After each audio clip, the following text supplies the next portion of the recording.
আল্লাহ তাআলা আমার একটা পরীক্ষা নিচ্ছেন এবং আমি চাই যে আল্লাহ তাআলা যেন আমায় ধৈর্য ধরে পরীক্ষাটা ইলেকশনের মধ্যে রাখেন।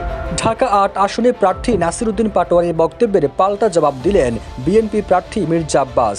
বলেন, ১১ দলীয় জোটের প্রার্থী নাসিরউদ্দিন পাটোয়ারিকে দিয়ে আল্লাহ তাআলা আমার ধৈর্যের পরীক্ষা নিচ্ছেন। তিনি বলেন, আমি যেন নির্বাচনের দিন ১২ তারিখ পর্যন্ত ধৈর্য ধারণ করে থাকতে পারি এই দোয়া করি।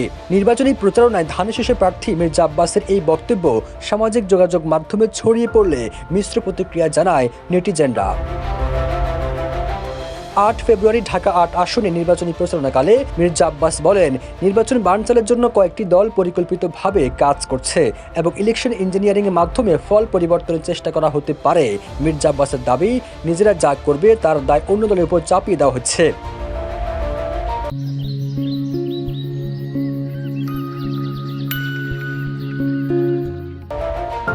মির্জা আব্বাস প্রশ্ন রাখেন, যাদের দেশ পরিচালনা করার অভিজ্ঞতা নেই তারা কিভাবে ১২ তারিখের পর ক্ষমতায় এসে দেখে নেওয়ার হুমকি দেয়। তার ভাষায় এই সাহস তারা পেয়েছে কারণ সরকারের গুরুত্বপূর্ণ জায়গায় তাদের লোক বসানো আছে যারা প্রয়োজন হলে ইচ্ছেমতো নির্বাচনের ফল ম্যানিপুলেট করার কাজ করছে।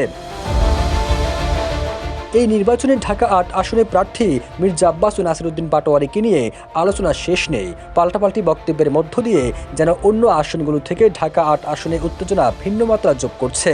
নির্বাচনে বাকি আর মাত্র ৩ দিন, প্রচারণা শেষ মুহূর্তে ব্যস্ত সময় পার করছেন প্রার্থীরা। সবুজ আলম, নিউজ ডেস্ক, ইত্তেফাক।